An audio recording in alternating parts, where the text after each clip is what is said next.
morning, Sadasivara. Okay. Can I start? Yeah.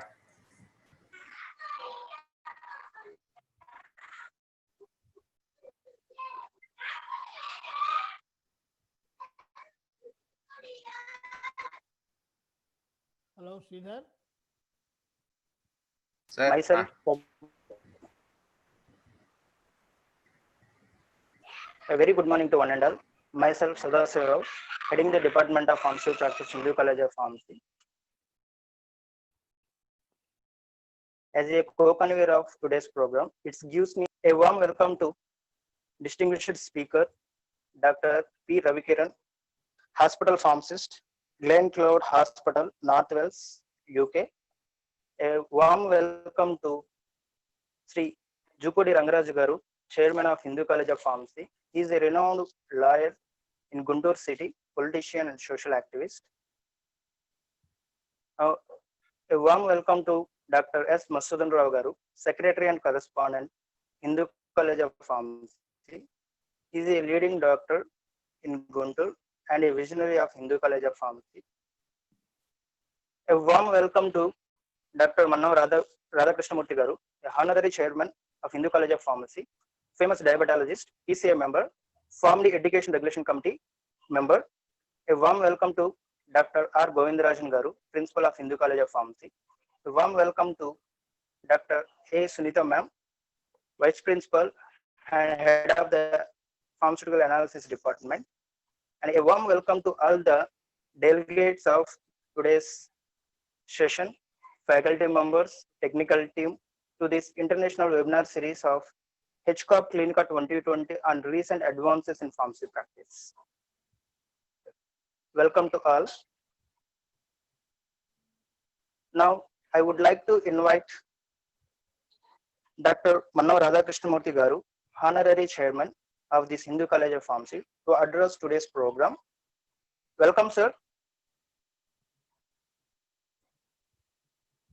Good morning to everybody. Am I audible? Yes, Yes, sir. sir. Yes, sir. Yes, sir. It is a great privilege and happiness that our Department of Pharmacy Practice of Hindu College of Pharmacy is conducting an international webinar on recent advances in pharmacy practice. They have chosen a luminaries in the field of pharmacy as speakers. On this occasion, I congratulate the Department of Pharmacy, that is Pharmacy Practice of Hindu College of Pharmacy, and also the persons who are behind that, especially Chairman Mr. Jupudi Rangaraju, Dr. Masudan Rao, Dr. Govindarajan, Dr. Sunita, the Director and Officer of Special Duty, Mr. Sitaramaya. All the people are responsible for such a very good seminar that is going to happen. For that, we have to think of Mr. Sadasivara Rao, who is the head of the Department of Pharmacy Practice and who has taken a lot of pains to arrange this session. At the outset, I should say that pharmacy practice is a novel idea that the brainchild of the president of PCI, Professor Suresh, which has come into vogue from 2008 onwards. And in our college, even though it was started during 1999, that our department was started during 2010. We are having immense experience and our students are very good with the good faculty members who are interacting with our students, taking them to the hospital for the clinical orientation. The main difference between the B pharmacy and the Pharm D or the pharmacy practice, in Pharm B pharmacy, it is just a teaching, research, community pharmacy, and industry oriented. Mainly it is industry oriented. Whereas Pharm D or pharmacy practice is a clinical oriented health care. It is more salient about taking care about health of the nation, about health of the community, about the health of the individual. So it is having a great importance while learning this type of subject. On this occasion, Professor Ravi Kiran, who is a product of Guntur, is going to deliver a lecture on therapeutics, especially about the Drug two, uh, pardon, two, Therapeutic drug monitoring. right, drug monitoring about vancomycin and warfarin, two different elements. Warfarin is anticoagulant and vancomycin is antibiotic. So, in this context, people will be very much benefited in during these times, especially the times of the COVID-19. That is really a pandemic, and a human race is suffering with that. And I advise all the people who are connected with this, I should advise that they should have a research bent of mind and rapid testing to find out whether a person is suffering from the COVID-19 or not. So far, the tests are there and which are specific, of course, but taking a lot of time to discover whether there is whether to test whether the patient is suffering from COVID or not. And our people can develop by way of research, which you should be research oriented also, to make out one more test, that is a rapid test. Within few minutes, you must be able to detect whether a person is suffering from COVID-19 or not. So these are the times when our people also have to think of research with a research bent of mind. And on this occasion, I should congratulate the team of people who are connected with Dr. Sadasiva Rao. I will congratulate and I wish all the best to for their efforts. Thank you for giving me the opportunity. Thank you, sir. Thank you very much. Now, I would like to invite today's program convener, Sri P. Sitaramaya Garu, to address today's program. Over to Sitaramaya, sir.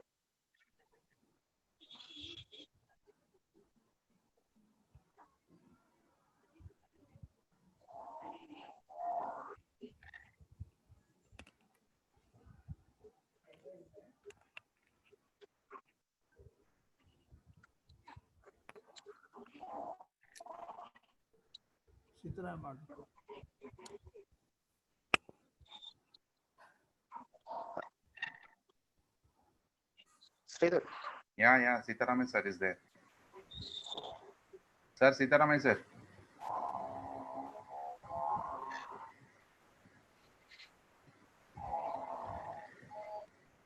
I would like to invite today's program convener, Family Director and OSD, Sri P. Sitaramaya Garu, to address today's program. Over to Sitaramaya, sir. Sir, Sitaramaya sir.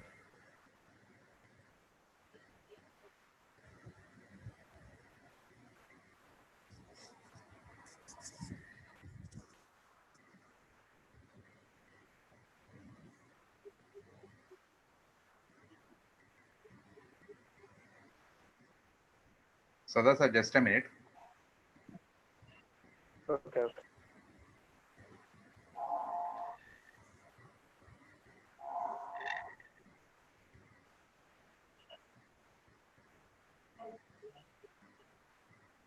Hello, Sitaramaya sir.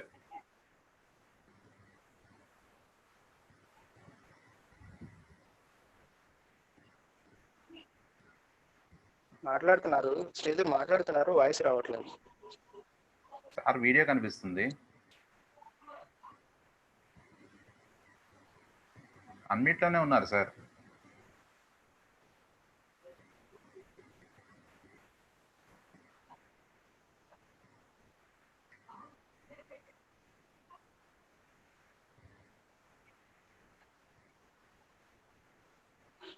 Sridhar sir unmute లో ఉన్నట్టున్నారు. Unmute లోనే ఉన్నారు sir.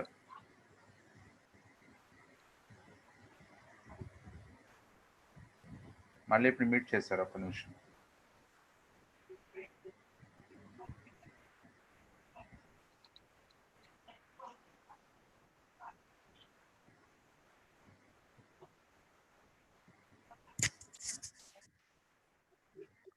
Hello sir, Sitaramayya sir. Hello Sitaramayya sir.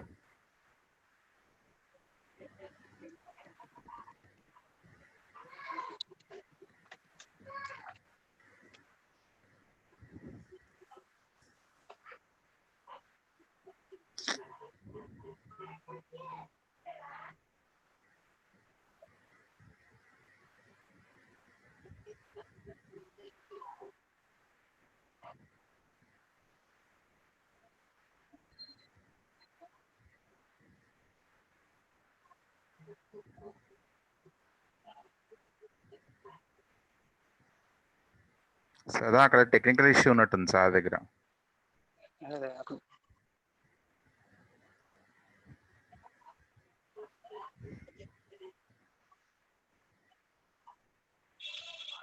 Sir next వెళ్ళిపోయానా?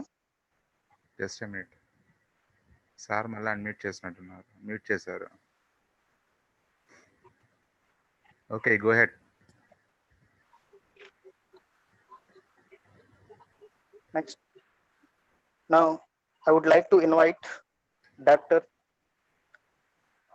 D. Rispa ma'am to introduce today's speaker, Dr. P. Ravikiran.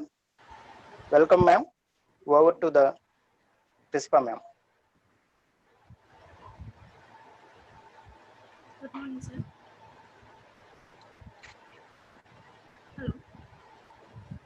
Hello. Madam, good morning. Yes, sir. Are you able to hear me, sir? Yeah, yes, madam.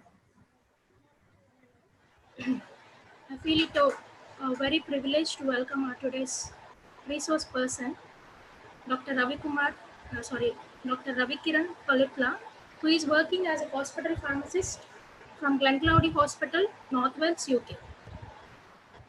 Coming to the education details of Sir was pursuing MS in clinical pharmacy from Cardiff University and has finished PG diploma in non-medical prescribing from University of Chester.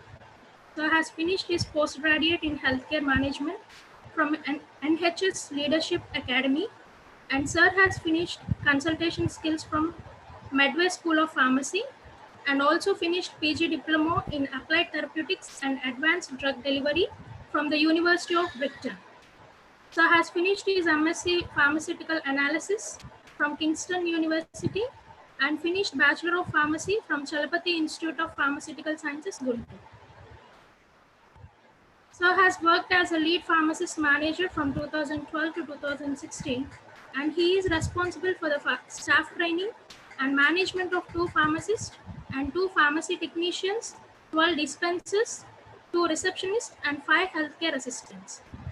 He is a mentor and coach colleagues through change to dispensing support pharmacy. Sir has worked as a pharmacist manager from 2016 to 2017 in Kinnell Bay, UK. The Sir attends the surgery monthly training session and work in line with the surgery quality and outcome frameworks from London Health Board Health Initiatives. He promotes the locally commenced services to the surgery and reduce the pressure on the GPs. He briefs the GPs and practice manager about the patient group directions and service level agreements of professional services and help them to sign post the appropriate population to the business. Sir has worked as a clinical pharmacist manager in 2017. He is responsible for visiting, recruiting, and maintaining new care home contracts for the pharmacy business, and he performs regular audits and care home visits and writes action plans for service improvements. Sir writes SOPs for the care homes and carers for safe administration, storage, and monitoring of the medications like high-risk medications, insulin, warfarin, and methotrexate.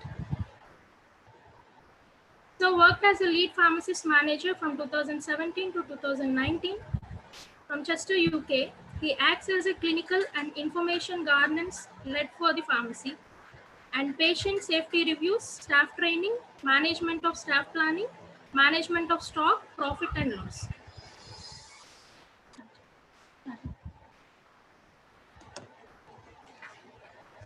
We purpose new changes that can streamline the current processes in delivering exceptional cases to the patient. He is presently working as a hospital pharmacist from North Wales. His roles are medicines management, drug history taking, and medicines reconciliation. A clinical verification of patient medication charts, reviewing patients' medication in line with current diagnosis, blood test results, and clinical findings. He works as a part of multidisciplinary team to formulate patient-centric pharmaceutical care plan. With this brief note, I welcome you, sir, for today's session. Over to you, sir.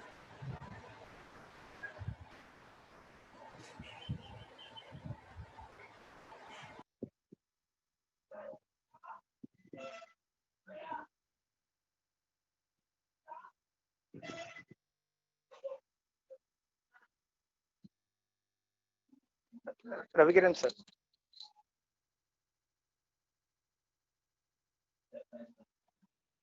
Ravikiran sir. Welcome, sir. Hello everyone. So my name is Ravi, and you already heard a lot about what I have done, and I'd like to introduce myself in a less formal manner. And once the screen share is allowed, I'll be able to share today's presentation with you. Sridhar. Yes, sir. Yes, sir. Ravi, sir, I have given permission. Thank you. Yeah.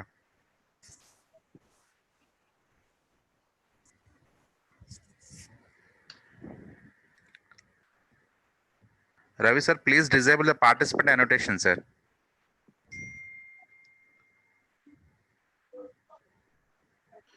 So, hello. Yeah, Ravi, sir. Yeah. Yeah, you please disable the participant annotation option. It is in the more option, sir. In more option,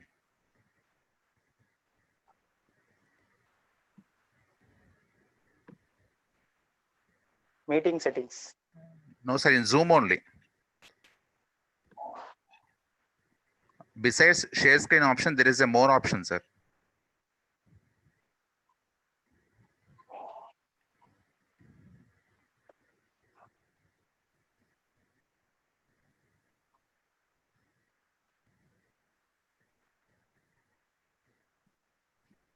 Okay. Yeah, okay, sir, then. Okay, so what we're going to talk about today is therapeutic drug monitoring of vancomycin and perioperative management of warfarin.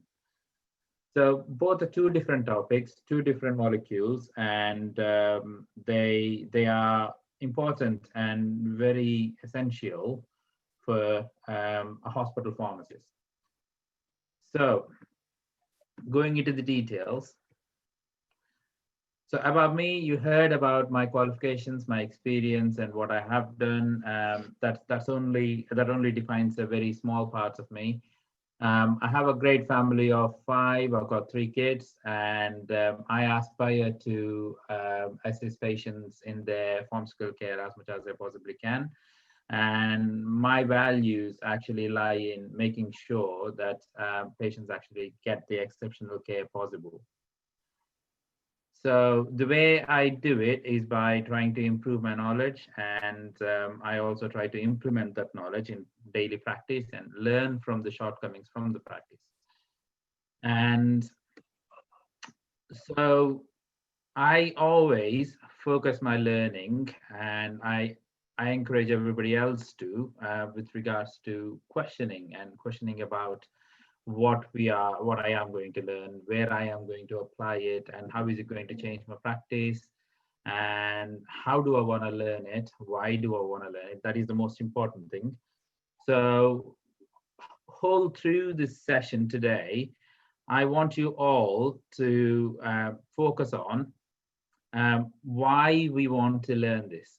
So you know what you are going to learn, you are going to be applying it once you become hospital pharmacist, and it is very relevant to your practice, and it will be helpful once you go into the hospital and once you practice during the first 2 years of your practice, where you come across these complex therapeutic drug monitorings. Then you'll be able to understand why this session and this particular lecture, and how it would have been actually helpful for you. So going into the details again of what is vancomycin, and this is all what you are going to learn through today's session. So you're going to learn what vancomycin is, and you're going to learn who is responsible for the therapeutic drug monitoring, and why do we need to do the therapeutic drug monitoring for vancomycin. How are we going to do the therapeutic drug monitoring? When is it appropriate to do the therapeutic drug monitoring? And where exactly in body does vancomycin go, and how does it exert its side effects? And why do we use vancomycin in the first place anyway? And then we are going to jump on to surgery. So as you know, in surgery, we are going to be operating on patients. We cut them open on the table. However, when somebody is on warfarin, the risk of bleeding is higher. How are you going to manage that patient before he goes onto the table, while he is on the table, and once he comes out of the operation theater? And when are you going to restart them on warfarin? How are you going to manage? How much is too much? We're going to go through all of that.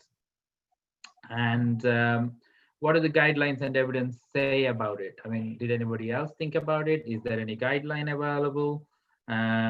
Is there an international or a national guideline available? And how are we going to follow it through? What happens if some things fall outside the guidelines? How are we going to manage it? Also, I know that it is very restricted with the time, and if it wasn't, I would have actually discussed about the novel oral anticoagulant agents and about the direct or oral anticoagulant agents, which are the new types of anticoagulants we are seeing nowadays, like rivaroxaban, adoxaban, and also apixaban. All of them need to be discussed, and you also need to be aware of why we are still using warfarin while all of these new advancements are available, and why can't we use these instead of warfarin for everybody else. So to put it simply, vancomycin is a glycopeptide antibiotic, and as you all might know, antibiotics are two types. One is a bactericidal, and the other one is a bacteriostatic. A bactericidal is something that kills the bacteria, whereas bacteriostatic is something that stops the growth of the bacteria. So we are going for a glycopeptide antibiotic, which is bactericidal, which opens up the bacteria and kills them instantly. So why do we go for vancomycin? Because you might have all heard about the antimicrobial resistance. So the antibiotics that we are having nowadays, this is a privilege. We do not realize it now, but they are stopping to work because we started using antibiotics as and when required, not finishing off the courses. We're not doing any cultures and sensitivities to see if the particular disease that is caused by a microorganism is susceptible to a particular antibiotic. We are just guessing the antibiotics. We are empirically treating them. We are generally treating them, and we're using a lot of broad spectrum antibiotics, and that is giving chance for the bacteria to develop resistance towards it. So what is going to happen in the future if we carry on like we are going to carry on is there won't be any antibiotics that will be able to work against bacteria because a resistance has been developed towards all the antibiotics. So what will then happen is anybody that's going into a labor, a childbirth is not going to be as safe as it is nowadays. A simple surgery is not going to be as safe as it is nowadays. And someone might probably step on something sharp, their foot might get infected and they may die. So that is how severe and serious antimicrobial resistance can be. So it is our responsibility to use antibiotics very, very carefully. And this is where vancomycin comes in as well, because vancomycin is a beautiful antibiotic, and you give amoxicillin or any other antibiotic to someone, there are a lot of factors that would actually prevent them from going into the body, like take erythromycin, for example. If you don't have it on an empty stomach, it might probably form complexes and it will get flushed out of your body and it doesn't even get absorbed. So forget about reaching the level at which it will kill the bacteria in the blood. It is not going to get into the blood in the first place because you ate something at the same time as erythromycin. Whereas vancomycin, you can give it IV intravenously, and you can monitor its levels, and you will know instantly from the blood test results if the vancomycin levels are actually at a level where it should be. You might all know about the therapeutic window, which is where a drug needs a minimum concentration for it to exert its action, and there is a maximum concentration that it can go up to, after which it can actually lead to serious side effects and possibly death. So with regards to vancomycin, those two levels are really close together, and a serious harm may occur if we don't keep vancomycin at that particular level. However, it is a very good antibiotic that can kill both aerobic and anaerobic bacteria. And it is also very effective with gram-positive bacteria, which are drug resistant, particularly the Staphylococcus family.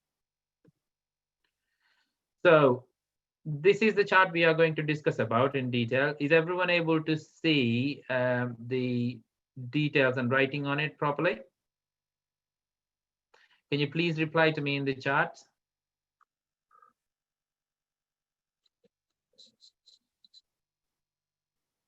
Ravi sir, zoom చేయండి sir.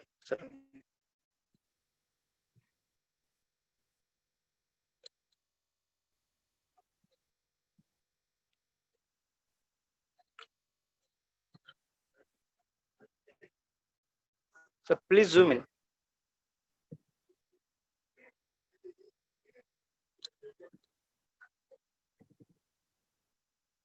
Hang on 1 minute, I'll share it some other way.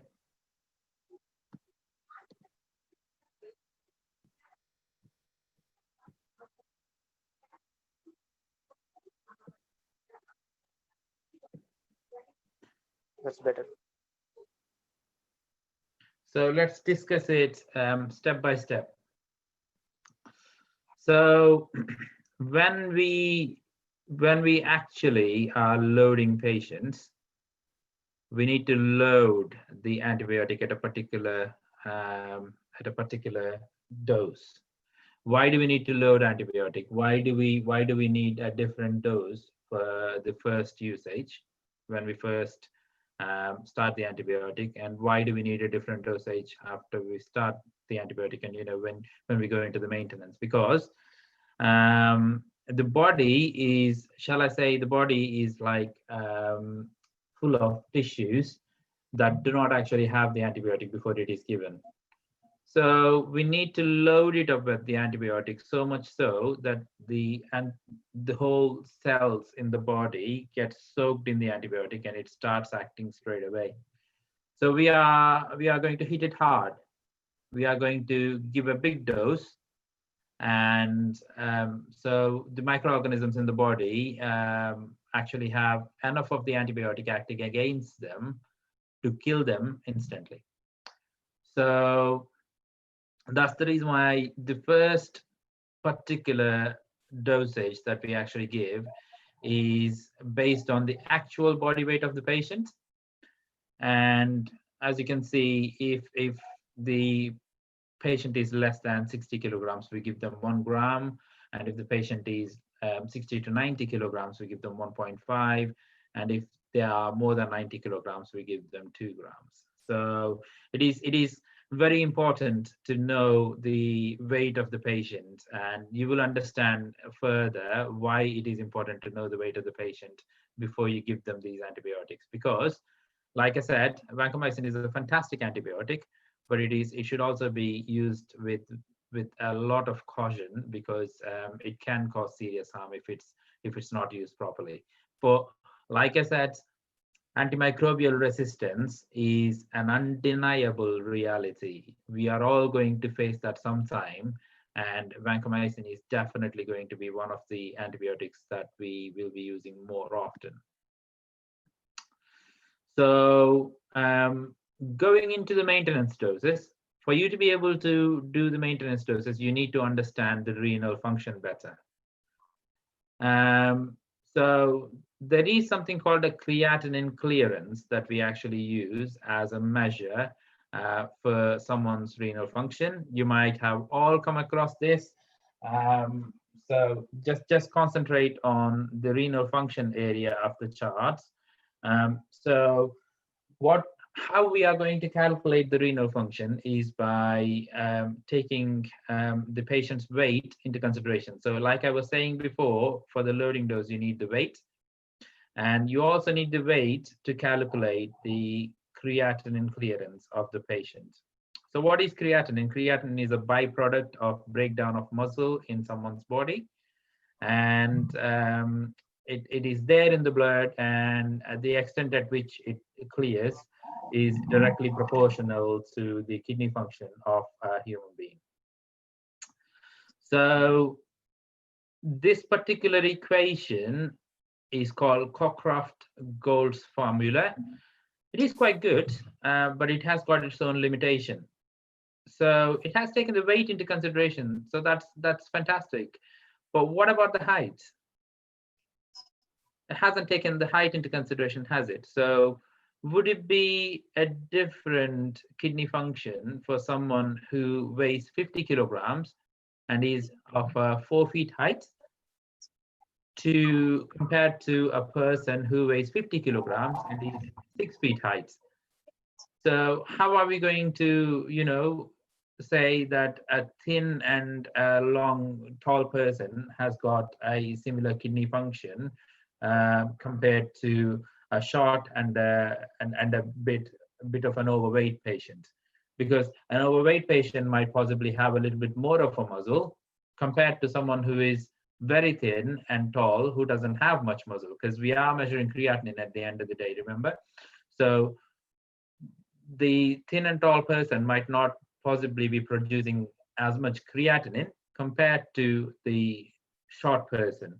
So we need to understand, we need to take height into consideration as well, include that, and then look at the creatinine clearance in a different way. So what we are going to do, how we are going to include the height in the renal function, is by calculating the ideal body weight of the patient. So don't look at anything else. We gone through the renal function bit now. We are going into ideal body weight.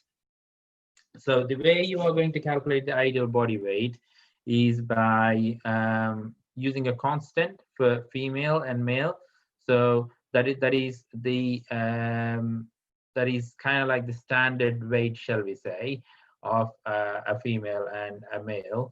And then they are going to factor it in with the height, and they are going to say, okay, where are they based on the average height and weight, and what should their ideal body weight be depending on their height. So there is BMI. You might have heard about BMI. BMI is a way you decide somebody is healthy, that they have got healthy weight compared to their height, or if they are overweight, or if they are underweight, and what do we need to do, and so on and so forth.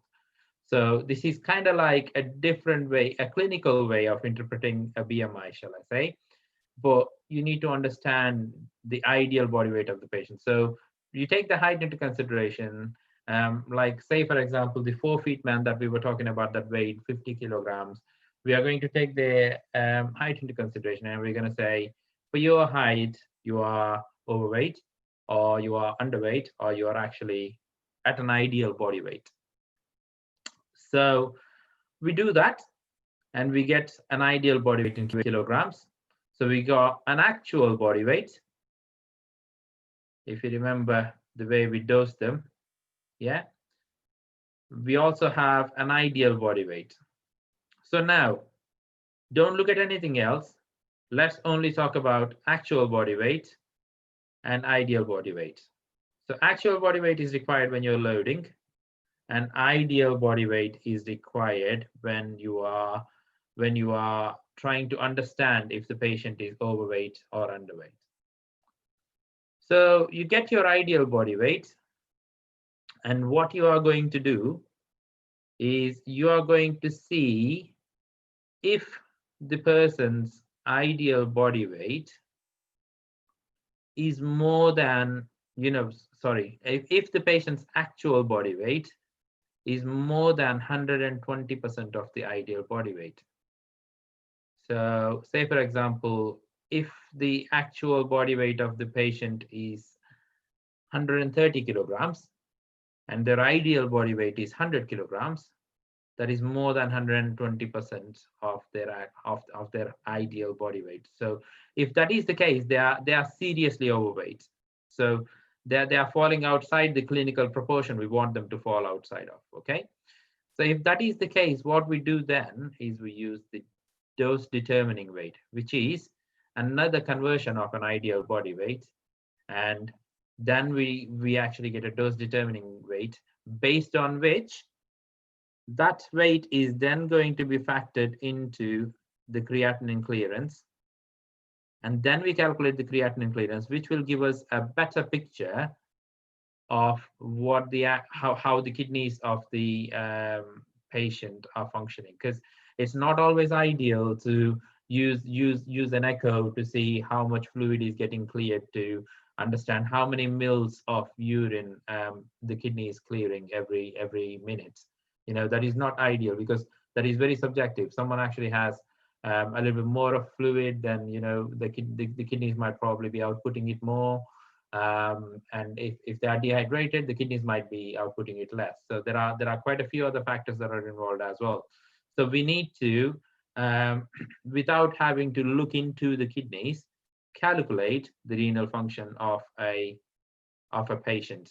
Why is it important to do that? Because, like I said, vancomycin needs to be kept at a certain level in the body, and it can easily go up and down. So if we are not careful and not understanding how much vancomycin is getting cleared, the levels of vancomycin in the blood might possibly go high, and that will have catastrophic effects, which we'll actually discuss going further. Okay, is everyone following so far?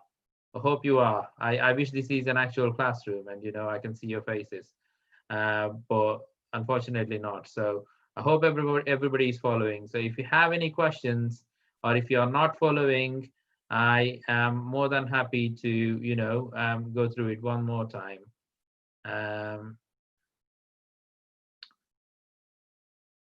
Okay, so yeah.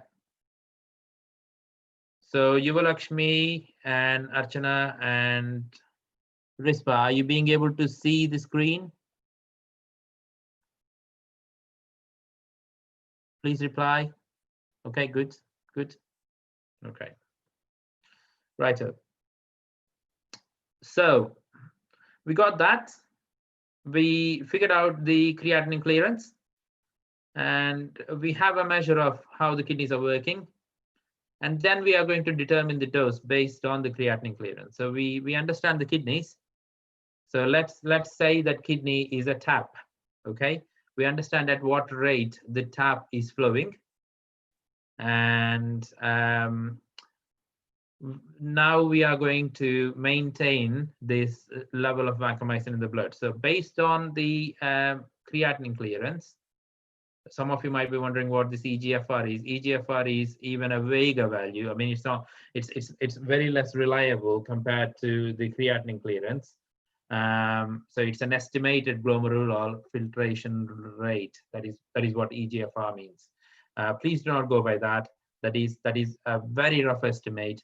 It is not accurate. It is at least not as precise as the creatinine clearance that we calculate by using the Cockcroft-Gault formula. And we are also taking into consideration the patient's weight. We are calculating their ideal and dose determining body weights. Then we are going to calculate their renal function. And and based on which we are going to dose the vancomycin.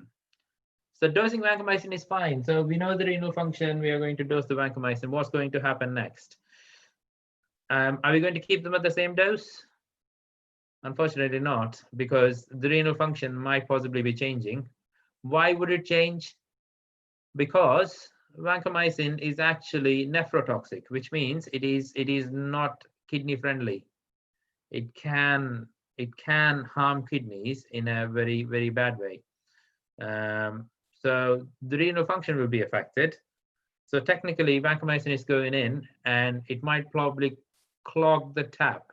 Like I said, let's think about kidneys like a tap, and it can possibly affect the flow of the tap. It's like some sort of a cement going in and staying there. And as you might possibly know, you might have heard about kidney replacements, kidney transplantation. The reason why we transplant kidneys is not one of the kind of tissues in human body that can heal very quickly.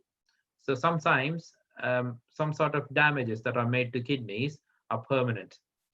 So that's the reason why we can't say, okay, yeah, you know what, let's wait for the body to repair the kidneys. It may or may not happen. So if a kidney is gone, you take it out, put a healthy kidney in. So that'll be life-changing for someone. So it is important to make sure, yes, we are trying to treat an infection for a patient, but we don't want them to lose kidney, do we? So we want to keep both of their kidneys, and we want to make sure that, you know, we as pharmacists are taking and shouldering that responsibility and sending the patient out without an infection and with 2 kidneys. So after we dose them, we also need to monitor them. So as you can see my cursor playing around when a level is needed. Yeah. So we measure the levels of the vancomycin. So we're not only measuring the kidney function, but because we know that vancomycin can affect the kidney function, we don't know how much is flowing out. So the patient might possibly be urinating all the vancomycin, or they might not be urinating as much vancomycin as we would like it to be. So although we know the kidney function, like I said, kidney function is subjective. It will be changing every minute, or every hour rather. So based on quite a few other factors that we don't have control on. What we can definitely see is the level of vancomycin in someone's blood, based on which we will be able to decide, oh, okay, is this level an appropriate level for the patient? At this level, is it safe for the patient to take vancomycin? And is it also effective for the patient, you know, when we are treating the infection? So if the level of vancomycin is too low in the blood, it might not kill the bacteria. If it is too high in the blood, it may cause serious side effects to patients' kidneys. So it is very important to make sure that we chase up all of that. Okay, so now we are going to do the levels. How do we know we are at the, you know, we are meeting the target? We are meeting the target at which it is safer and it is killing the microorganisms and it is not doing any harm. So 15 to 20 milligrams per liter is the level where we want to keep the vancomycin at. And that is a very good level to be, where it can effectively be an antibiotic we want it to be. And also it is at a safer level where it is not going to exert any nephrotoxicity, which is toxicity towards kidneys. So now, that's done. Now I am going to ask a question. It's time for a question. Right, so can everyone see the screen again?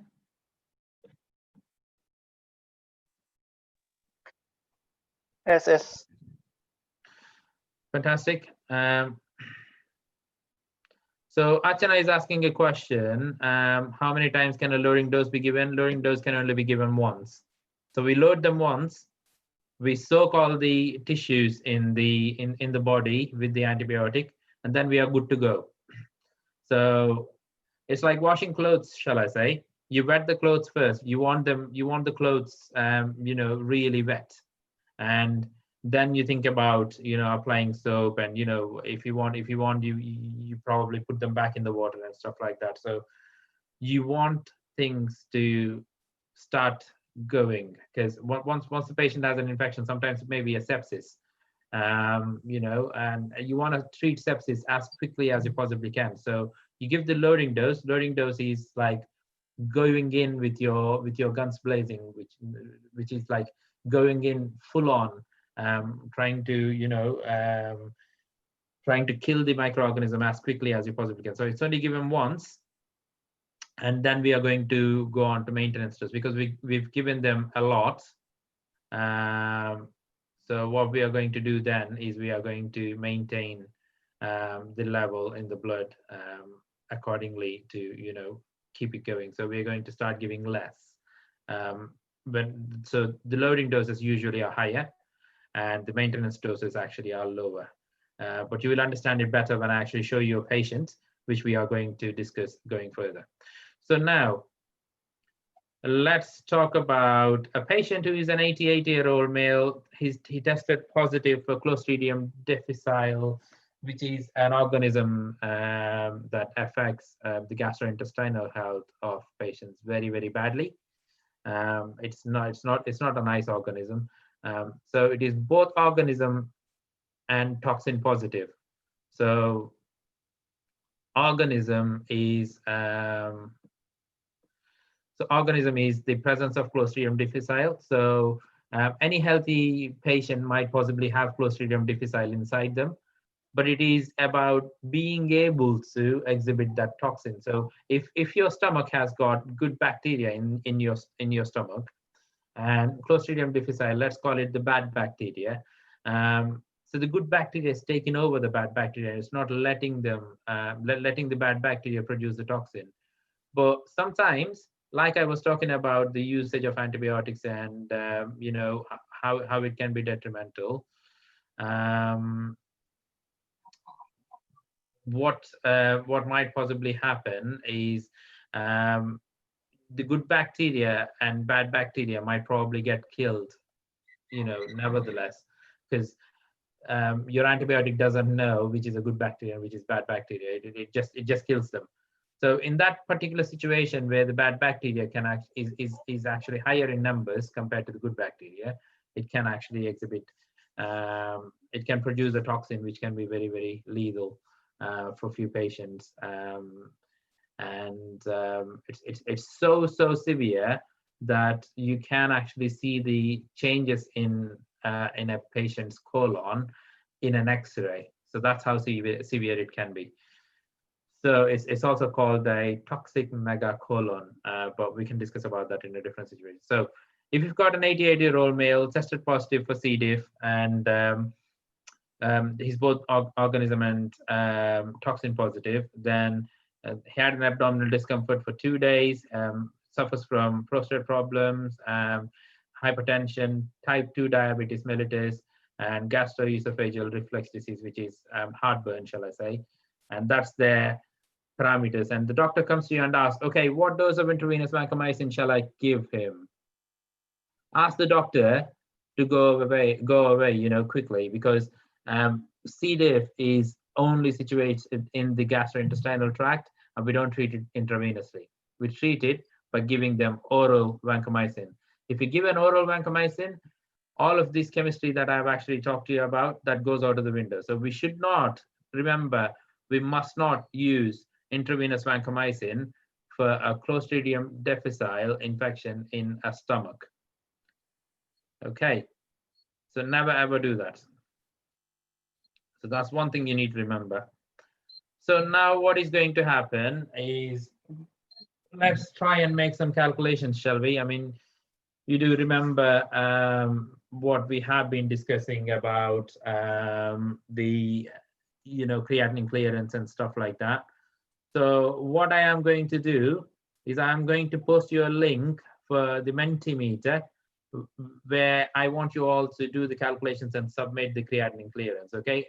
I hope everybody has got a pen and paper handy when you are coming for this webinar, because I would really appreciate it if you're actually getting something from this webinar. So let me just zoom the screen for you all so that you can actually see it a bit better. So what I want you to do, ultimately, to put it simply, calculate the creatinine clearance for this patient, okay? Bear with me 1 second.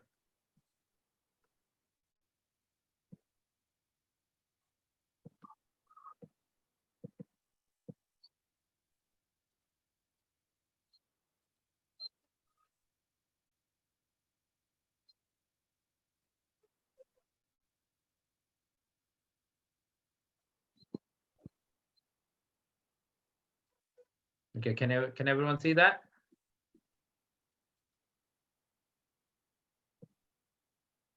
So you got all the things Yes. you need. You got the age, you got the weight, you got the height of the patient, and you got the creatinine. Okay. So what I want you to do is I want you to calculate the creatinine clearance. And in the chat, I am going to give you a website where you need to put a number on, and you just need to give me the creatinine clearance. That way I understand if everything that I've said has synced in. Okay. Give me 1 sec.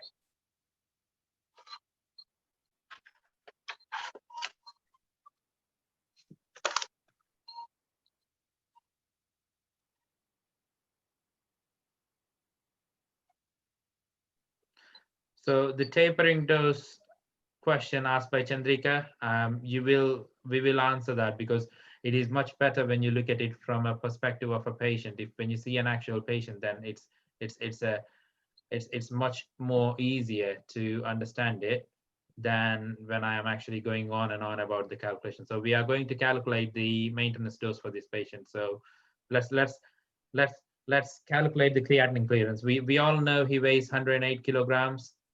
And if he's more than 90 kilograms, we're going to give him 2000 milligrams, because that's based on what? An actual body weight, right? Okay.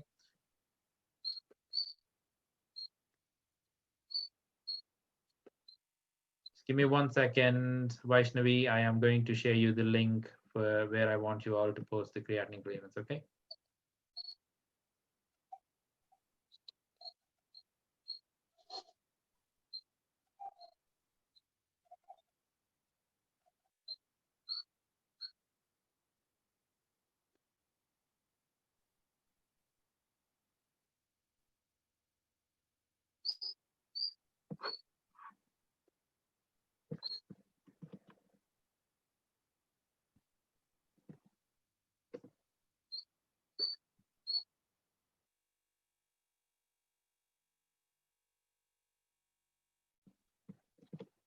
Okay, everyone, you should have actually had the Mentimeter link now.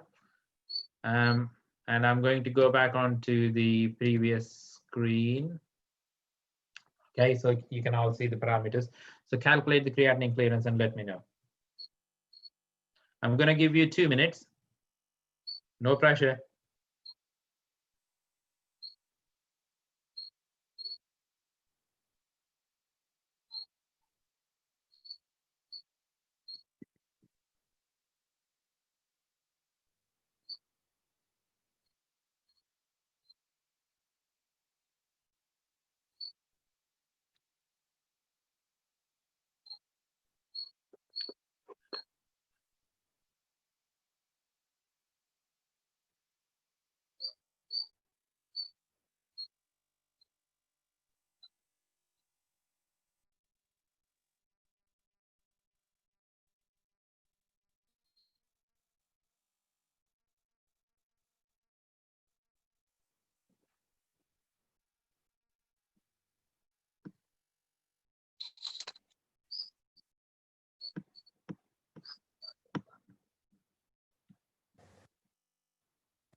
Okay, guys.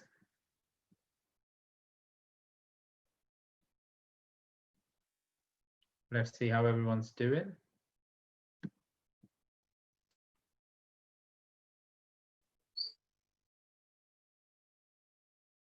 I only see one reply so far.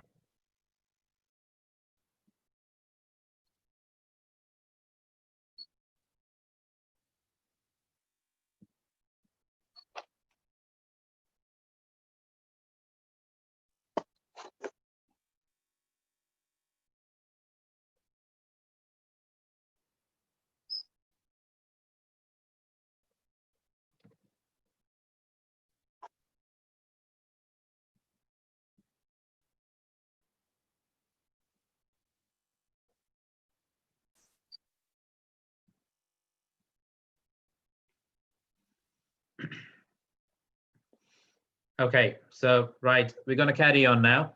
So did everyone calculate the ideal body weight? Shall we do the calculation together?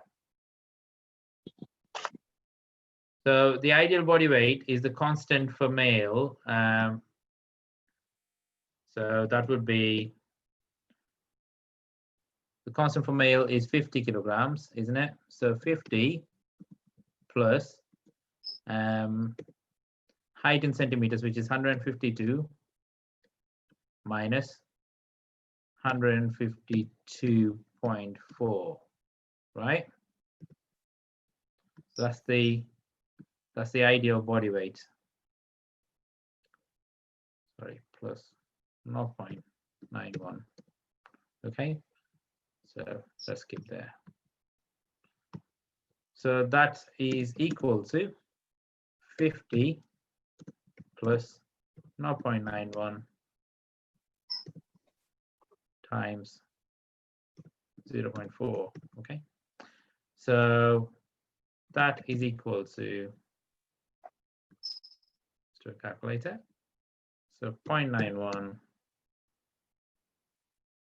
times 0.4 equal to, so 0.364 plus 50. That comes up to 50.364. Is that what everyone got? Yeah? Yeah. Okay, good. So dose determining weight is, we are going to determine the dose determining weight based on this calculation. So that's ideal body weight plus 0.4 times actual body weight minus ideal body weight. So the way we are going to do it is by using the actual body weight minus 50.364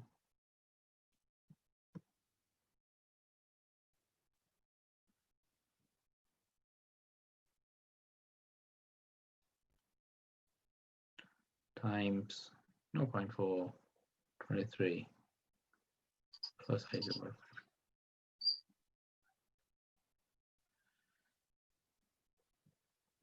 So did everyone get that dose determining weight? And we are going to calculate the CRCL as well based on that dose determining weight. Why are we using dose determining weight? It is because it is more than 120% of the ideal body weight. Okay, so technically, this person weighs 108 kilograms and he's only 5 feet. So he's overweight. And what we need to do is we need to understand how his kidneys are working. So the CRCL, let us say it comes up to,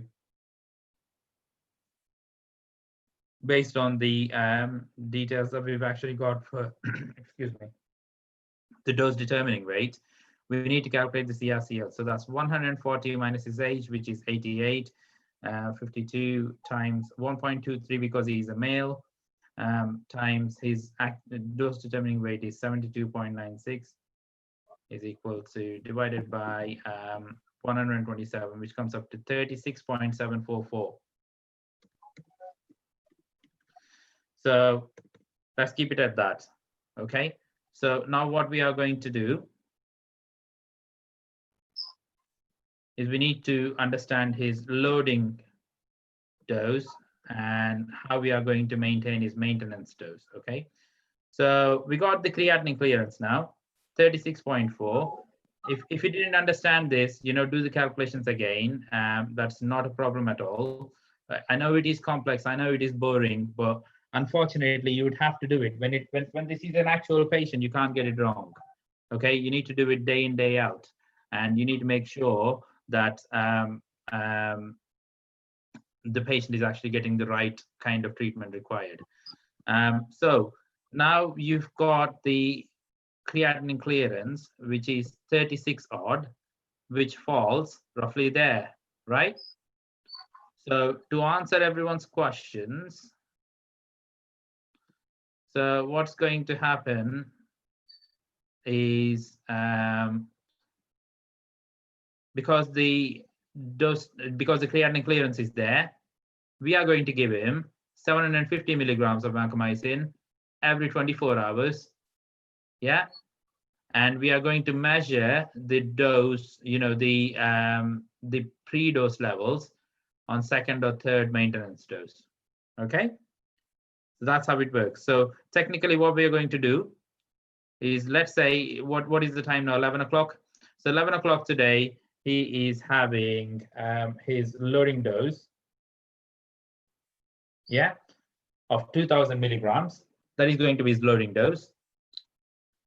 And then based on his renal function, we are going to give him 750 milligrams every 24 hours. So the frequency now, it's 24 hourly, right?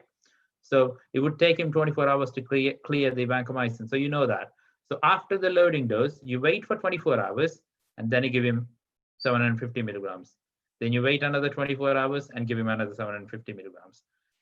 So after the second or the third maintenance dose, we are going to measure the levels in his blood. Okay.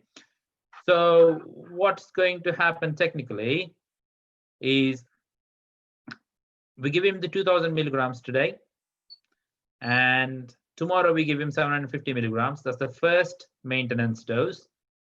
And day after tomorrow, we are going to give him another 750 milligrams, which is the second maintenance dose.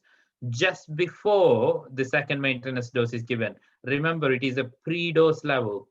If you inject the vancomycin and then take the level of vancomycin, it'll be high because you just injected it, right? So before you inject the vancomycin, you are going to take a blood sample and you're going to send it to the labs to see how much vancomycin is there in it. Why are we doing it? Why we are doing it is because vancomycin has got a half-life. It takes a while to clear through the kidneys, but we want to maintain vancomycin at a level where it can actually kill the microorganisms in the blood. So we are going to see right before we give another dose to see what the trough level is, what is the lowest level it can go to. That lowest level also needs to be in the range we discussed before. And what is that range? That's the therapeutic range, which is 15 to 20 milligrams per liter.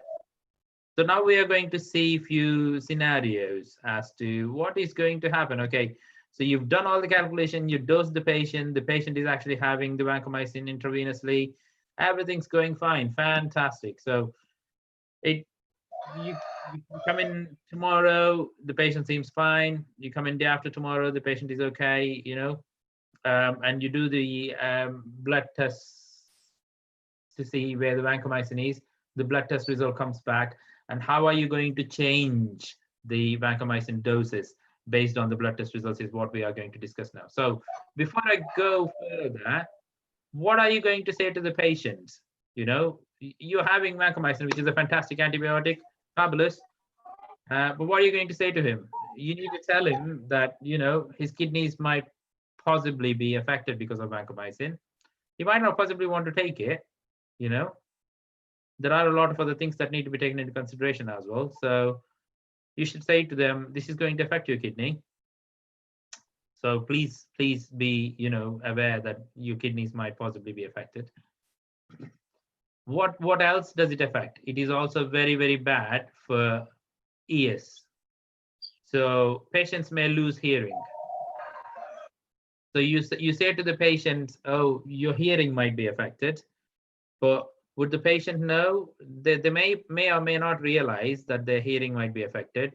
So you need to actually also talk to the nurses that are looking after the patient, or the doctors that are looking after the patient, or when you are talking to the patient, you need to, yeah, ototoxicity, well done. So you need to be able to speak to them and say, if you see any changes in your hearing, please let us know. Please remember, both nephrotoxicity and ototoxicity are permanent. If they do happen with vancomycin, they may be permanent. So if the kidneys or the ears of the patients are affected, they may cause permanent damage. So a little miscalculation by you, clinical pharmacists, can actually cost someone their hearing or their kidney. So you must be very, very cautious when you're doing this. So practice it as much as you possibly can. In the UK, we don't get signed off. So we actually have 5 years of pharmacy school. Then we go through 1 year of training in the hospital as junior pharmacists. Then we go through 2 years of training as diploma pharmacist, which is the foundation. So that's like 5 + 1 + 2, which is 8 years. Even after 8 years of pharmacy education, we won't get to deal with vancomycin straight away. We need to go through a rigorous process to ensure that we don't do any human error, which can possibly cost to the patient very, very dearly. Okay, so that's how serious the situation can be if you get the dose wrong.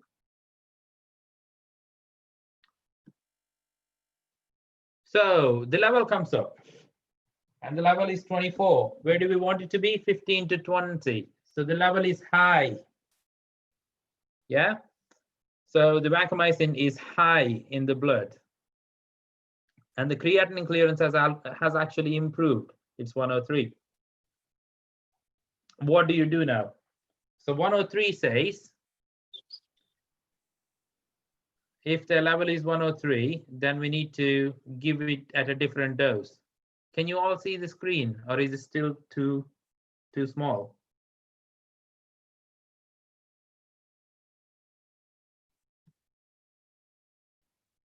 Okay. No replies. No feedback is good feedback. I'll carry on. So if the level is higher and the kidneys are functioning fine, then actually we need to increase the dose. But we are not going to increase the dose. Why are we not going to increase the dose? Because the blood levels are already higher. So what do? We stop the vancomycin. We take another level after 24 hours for our patient. And if it is in range, then we continue at the dose that he was on before. If it isn't in range, and if it's dropped down really, really low, like say, for example, the level has dropped down to 13, what do we do then? That means that there isn't enough vancomycin in the blood. So there is no right or wrong answer. Some people may reload the vancomycin because we don't want the infection to carry on. We don't want the bacteria to develop antimicrobial resistance. Likewise, we don't want the patient's kidneys or ears to be damaged. However, what we need to do is we need to get the level of vancomycin in their blood to the appropriate level. So what we do then is we actually give him the dose, and we try and get the levels where we want it to be, but we actually monitor them more frequently. And so what if the patient is on 1.5 grams 3 times a day? That is kind of like the maximum dose this particular guideline will allow us to take through. And his kidney function is fantastic, but his levels are low. How much of a vancomycin you give them? They are just urinating it out. What are you going to do then? You need to go back to the microbiologist, or you need to go back to the doctor looking after them and say, actually, vancomycin might not be suitable for these guys because we are not being able to get it to the level where we want it to be. It is an emergency at the end of the day because the infection is not getting treated. It will probably turn into sepsis. Yeah. And it is very important to do the pre-dose levels on time. Like with regards to this 24 level, which is a very high level that we actually had, you may need to dig in deeper. When was the sample taken? Was the sample taken right before the dose was given? Or was the sample taken after the vancomycin injection has gone in? At which point, the level will come up higher. If the patient has got a central line or a PICC line attached, was the line flushed before the levels were taken? Or was there some vancomycin in the line already, which never went inside the patient? And when you drew the blood sample out, it came up and it might have been possibly, higher. When was the level taken? Was it taken on the 23rd hour? Because we are doing a 24-hour dosage, aren't we? So was it taken? So let's say, for example, we started the patient at 11 o'clock today. He's going to have another dose at 11 o'clock tomorrow. Was it taken at 11 o'clock, or was it taken at per se, 10 o'clock-ish, or was it taken at 9 o'clock-ish, or was it taken at 12 o'clock soon after the dose was given? That goes for the low levels as well. It is very important to know when the blood sample was taken, how it was taken, because we are relying on the technique of nurses and doctors as to how the blood sample is collected, and that may actually give you a wrong result, which might not be the actual results. Yeah, and if you haven't got the actual results, whatever you're doing after that might not be correct either. So it's important to have that confidence in the multidisciplinary team. You need to have very good relationships with your doctors and nurses, so you know exactly how to communicate the message to say, actually, guys, please flush the line before you take the blood sample. It is very important to take the blood sample on time. Okay. So that's the end of the most painful vancomycin. So we are going to talk about warfarin and surgery now. Okay. So this is going to be more exciting, guys. I promise. It doesn't involve as many calculations. It is a lot of hemodynamics, which is the patient going to bleed, or is the patient going to clot? It is very, very simple. Okay. So there are only two options. You either clot the patient, or you either bleed the patient. But there is a third option as well, where we really want to be, which is where the blood is thin and it is not throwing any clots. So as you might already know, warfarin is an anticoagulant. And again, I would like to use a patient, because I like taking you through real patients. And this is one of the patients that I actually came across in the hospital. This is kind of like the care plans that we actually do for them, and everything everywhere is documented.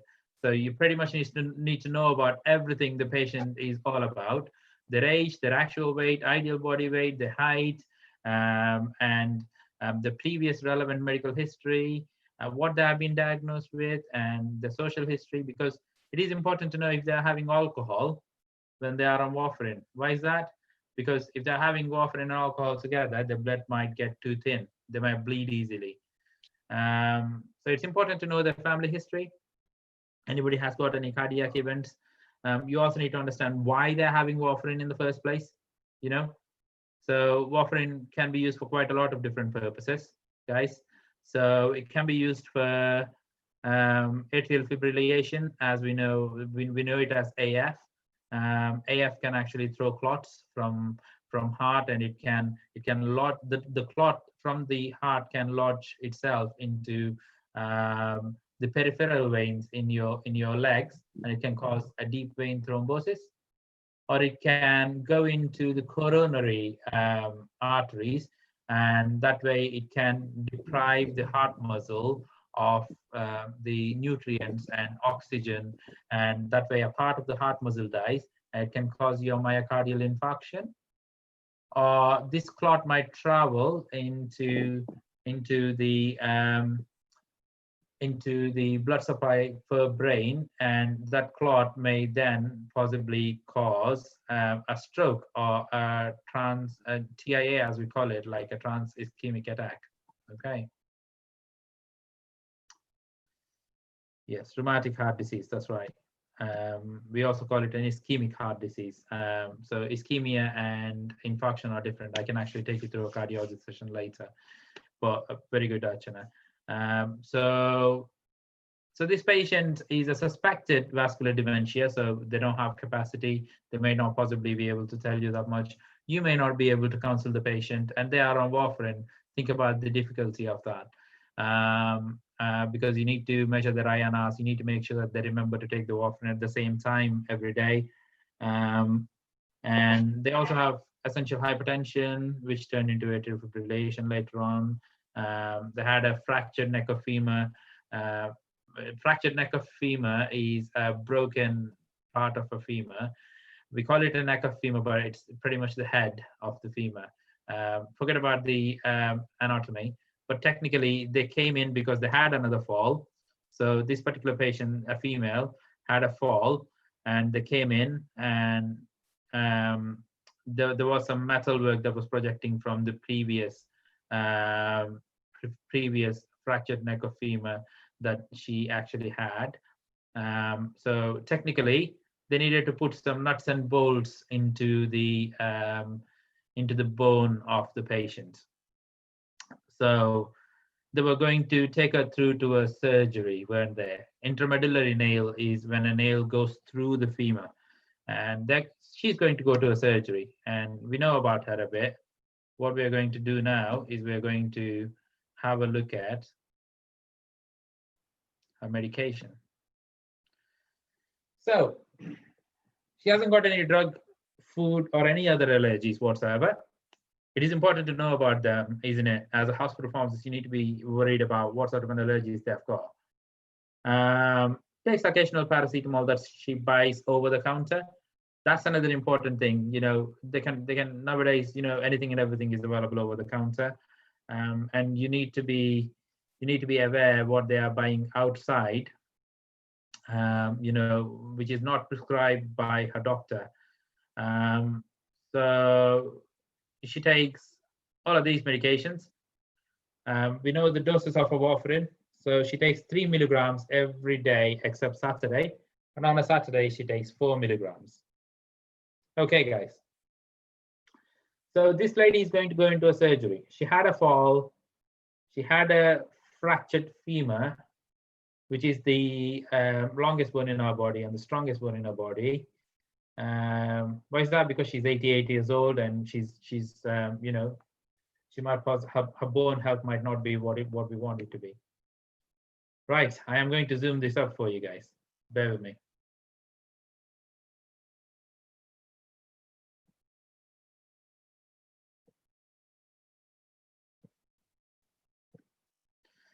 So this is the kind of extensive history we try to actually, you know, this is the kind of extensive blood test results that we actually do for our patients.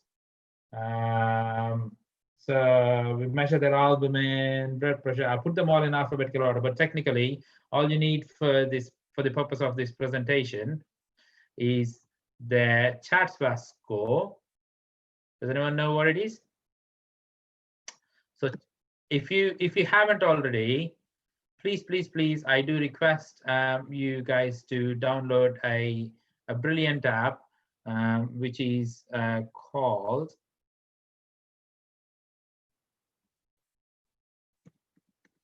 MD-Calc. Okay, I'll put that in the chat for everyone. So MD-Calc, you might already have it, but it is very useful. It's got a lot of clinical calculators that you'll be able to use. So, like I was saying before, we either bleed the patient or we make them clot. So CHA2DS2-VASc score is what gives you a bit of an information about the hemodynamics of the patient. You know, hemodynamics is kind of like the chemistry of the blood of the patient. So that decides as to how easier or how much at risk the patient is to clot, and that gives you Has blood score gives you how easily they can bleed. Have a look at the calculators yourself, make your own impression, but we calculate those to, you know, to understand where the patient is. Most important thing, INR. international normalized ratio. We need to know the INR of the patient, where they are up to. Can we take them to the surgery or not? So now, this is where I'm actually going to talk a little bit about the guidelines and stuff like that. So technically, so the patient is going to go into the surgery.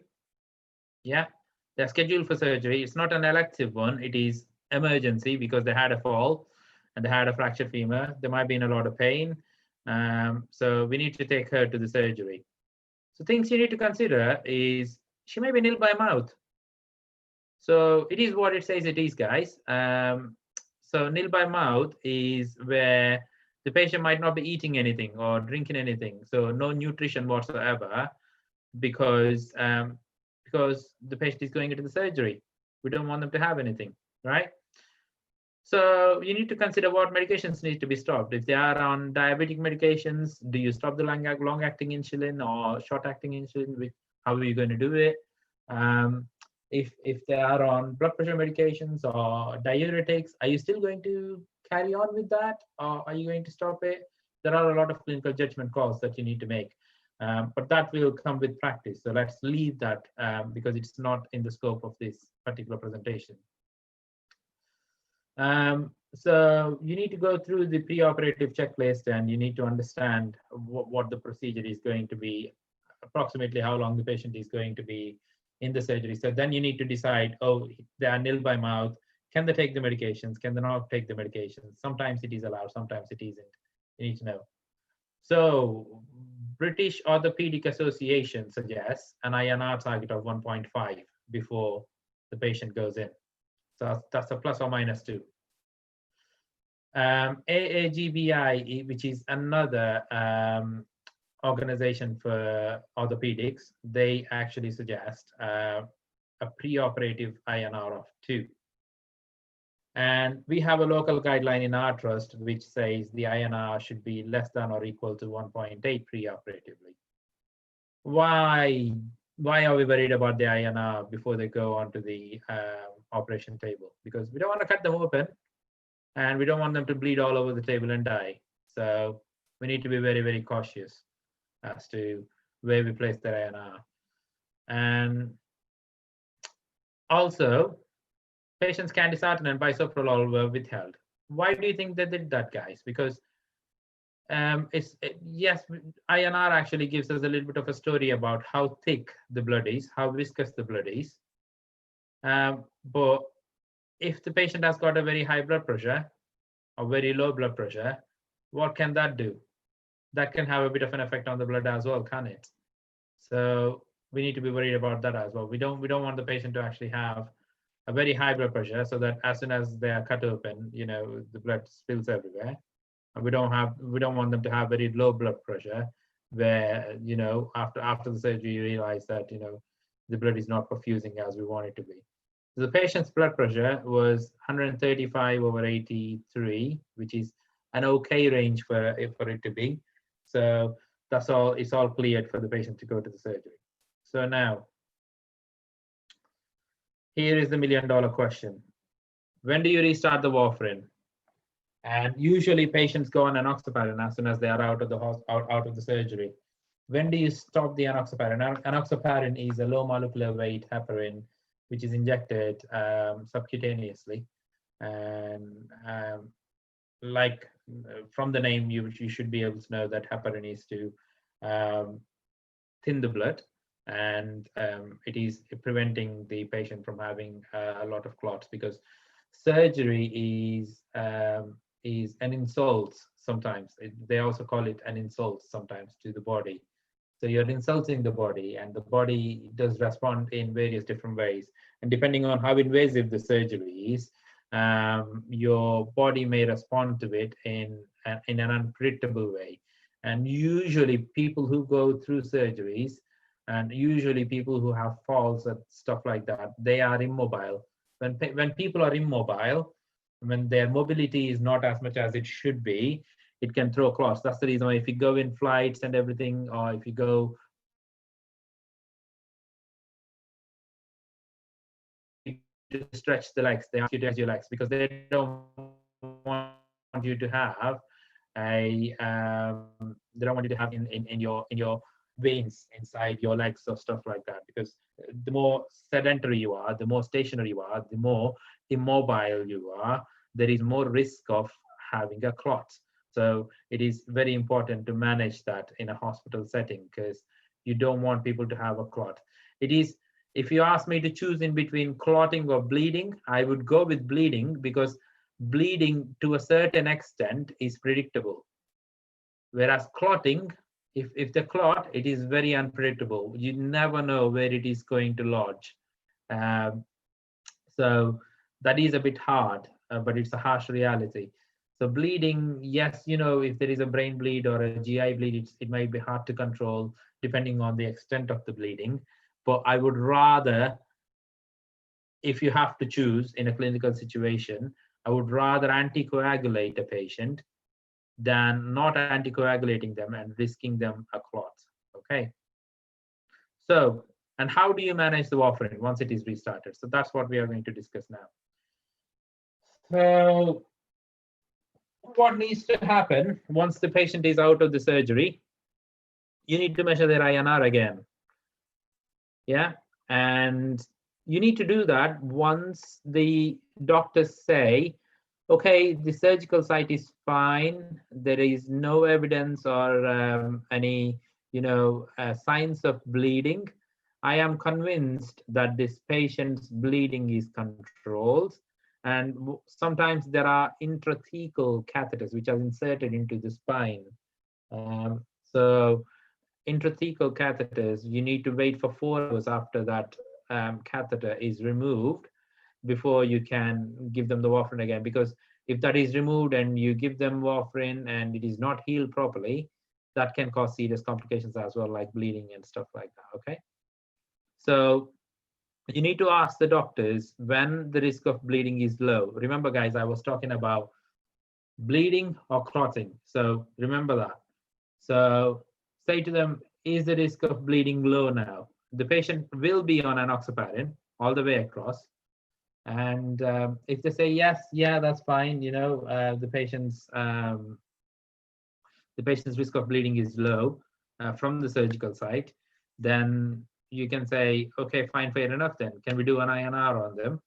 Do the INR. Once the INR results are back, sorry about that, if it is less than 2, what that means is that their blood is too thick.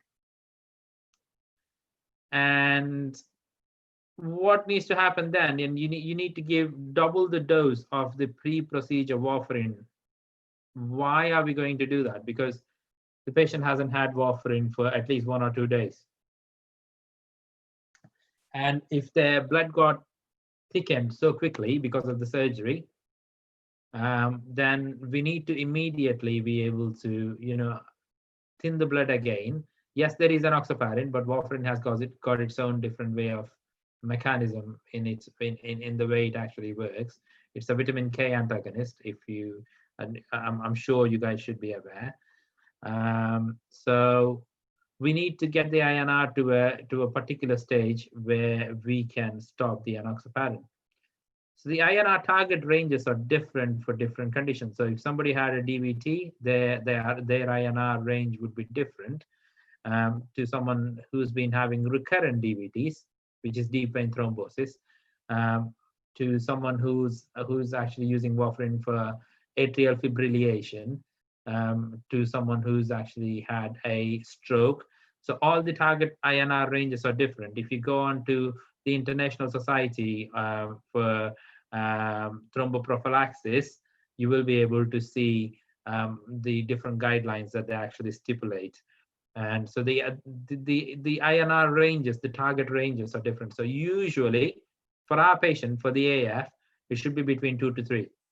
So if the INR is not in between 2 to 3, you can't stop enoxaparin. You cannot stop enoxaparin till the INR is in range. Remember guys, do not stop enoxaparin in a haste. Wait for the INR to come back into range. Even though you are giving twice the dose of warfarin than you usually give, and you are also giving enoxaparin at the same time, so you are anticoagulating them too much. Probably you're thinking, you might possibly be, thinning their blood too much. But like I said, thin their blood too much and then pull back. Yeah. So once their INR is in range, then you stop the enoxaparin, continue them on warfarin. Another scenario where the patient comes out of the surgery, the patient's INR is greater than 2, which means that the blood is thin enough and it might not possibly cause many clots. So then that is great. You can carry on with the warfarin dose that they have actually been on before. That's not a problem at all. But let's go back and talk about the double dose of warfarin.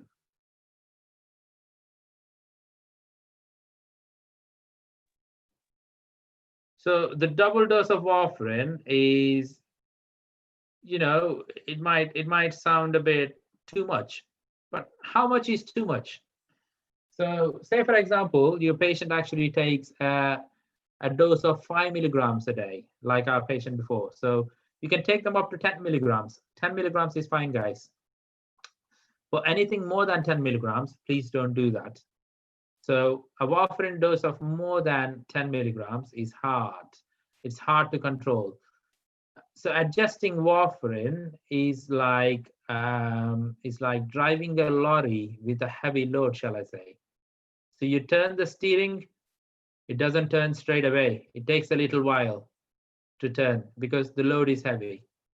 So any changes you make, you can't go in the next day and say, oh, the INR hasn't changed, I'm going to do another change. No, don't. You need to wait. You need to observe. It takes about a week for you to actually see the changes in the warfarin that you've made. So the blood chemistry changes very, very slowly. So don't make any swift changes too quickly, and that big loaded lorry might possibly tip over and just turn upside down. So be very careful when you are changing things with warfarin. Do them slowly and observe and do a small change. Don't do a drastic change, because a drastic change might possibly have a drastic effect after a week. What you don't want to happen is anticoagulate the patient too much that they actually have an internal bleeding and them readmitting into the hospital. So both the topics that we discussed today is about fine balance. So you need to find a balance, and you need to have your own way to find a balance. There are guidelines, there are patients, but no guideline is the same for all the patients. You need to follow the guidelines, but you also need to use your intuition. And I am pretty certain doctors like very, very renowned doctors like Dr. Manavarada Krishnamurthy Garu will definitely agree with me on this. Intuition is a major part of a clinical practice. And you need to take second opinion sometimes. If you don't know something, accept that you don't know something, speak to someone about it, get their guidance. And not knowing is not a failure. Not knowing and knowing your limits is a very integral part of your clinical practice. So at least for the first 10 years of your practice, if you're unsure, use your intuition, but discuss your intuition with someone else. And they will be able to guide you. Yes, I think the same, or no, I don't. You'll be thinking, okay, there are hard and fast rules. Everything will be black and white. No, clinical practice is not like that.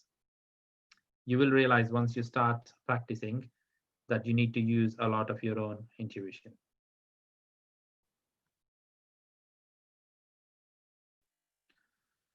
So we have this 88-odd-year-old lady, she's an old lady. She's got dementia. She might not possibly able to remember the dose of warfarin. She might not remember the time she needs to take the warfarin. She might take the warfarin and then think, oh, I might not have taken it. She might take it again. Is it safe for her to be on warfarin? No, it isn't. She should ideally be taking the ones that we discussed before, like apixaban, rivaroxaban, or rivaroxaban. Why are we not doing it? Are there any other factors involved? What do you do? What sort of counseling do you do to the patient, when they are taking adoxaban and stuff like that? How do you decide the dose? What are the factors that decide the dose of a DOAC? When can you change the patient from warfarin to DOAC? When can you do that? What sort of clinical expertise do you need to use? All of that cannot be covered because I already took a lot of your time. So if Hindu College of Pharmacy allows me, then I would be very much happy to actually discuss all these new oral anticoagulants, what they are licensed for, how they can be used, which ones need to be selected for what sort of different patients. But please know, just for the purpose of this session, that warfarin is not going to go away anytime soon. The reason for that is because warfarin should still be used in patients with aortic stenosis, which is a particular circulatory disease. And it also should be used in patients who have mechanical heart valves, or anybody who's got an atrial fibrillation that involves heart valves. Then those patients need to be on warfarin because DOACs are not yet proven to be efficient. So finally, ask questions, as many as you can. So I would like to thank you all for the lovely opportunity to liaise with you all today. And thank you very much, Hindu College of Pharmacy, for giving me the opportunity. And it's been my pleasure to actually present it through these challenging times of coronavirus.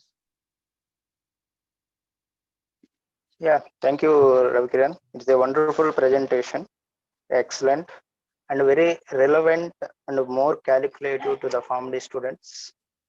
Okay, now Thank you. is a time to question and answer session. Next, I would like to invite Dr. Manas Kumar to conduct this question and answer session. Please welcome, sir. Thank you, sir.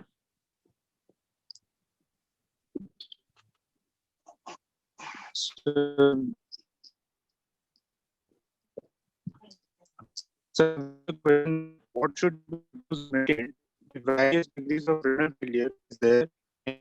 So sorry, your voice is Hello, not clear. Manas, check your mic. Check your Hello. mic once. Repeat your question. Yeah. What should be the dose maintained? Yeah, I'll repeat it. What should be the dose maintained in various degrees of renal failure?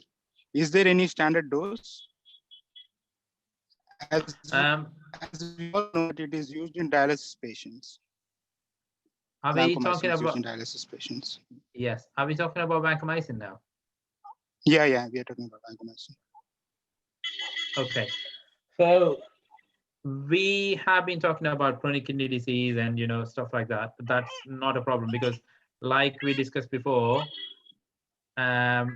you can actually measure the kidney function, and you can also measure the vancomycin, and you need to titrate them going along. So that's how you do it. But hemodialysis or dialysis we are talking about, depending on what sort of dialysis we are talking about, the guideline for vancomycin in dialysis patients is completely different. So whatever I told you just now is not relevant to any patients on dialysis. So that might probably take another 2 hours of explanation again. Hello? Yeah, continue, Kiran. I hope Manas Kumar actually understood it. So all I was trying to say is if somebody has got a dialysis going on, dialysis is a completely different hemodynamic process altogether.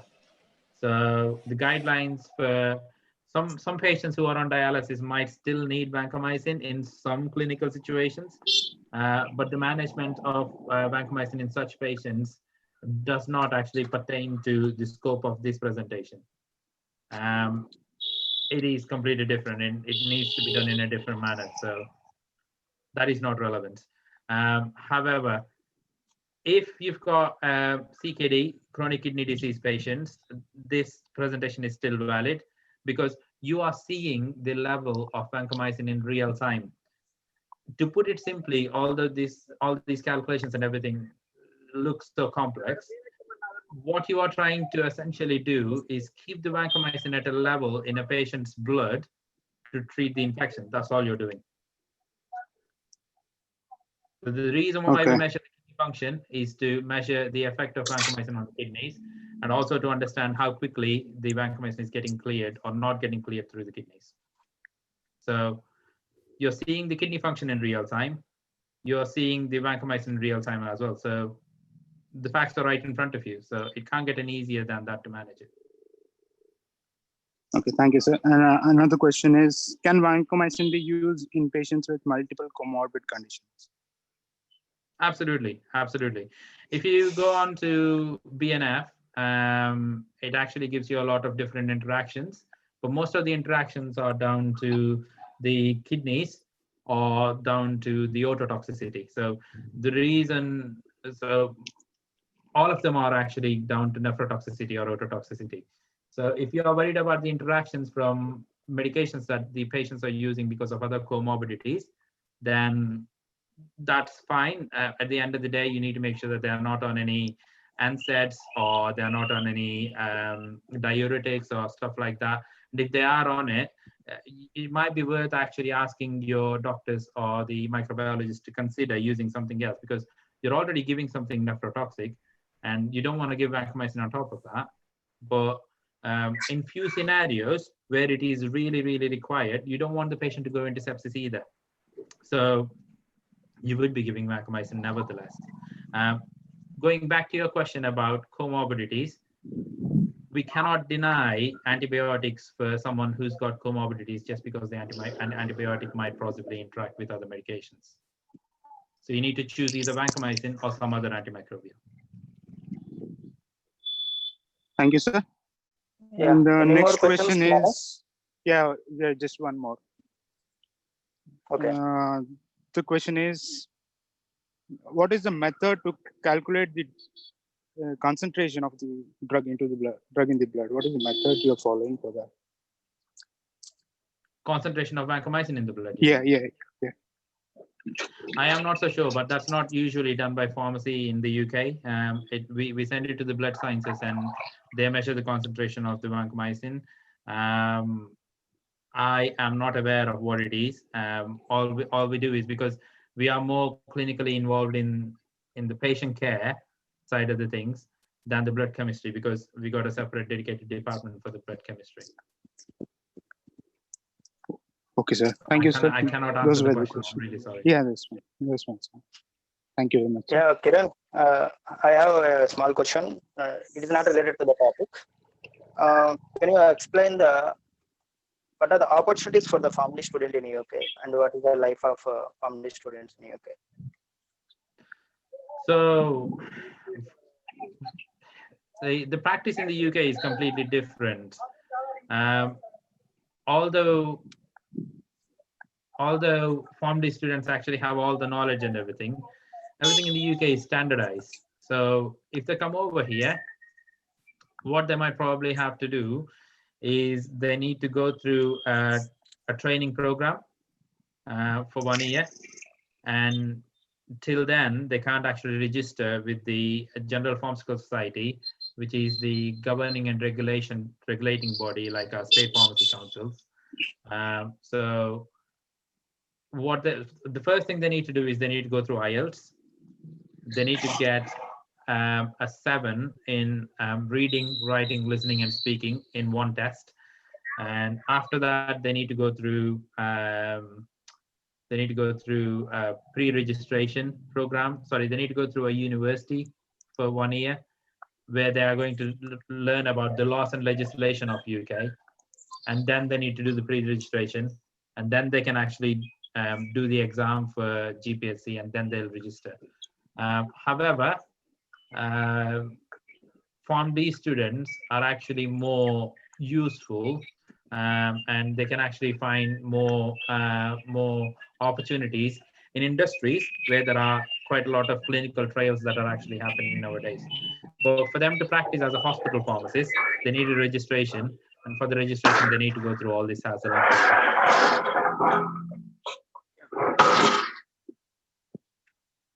Thank you, Kiran. Now, I would like to invite today's convener, P. Sitaramaya Garu, to address the gathering. Over to Sitaramaya sir.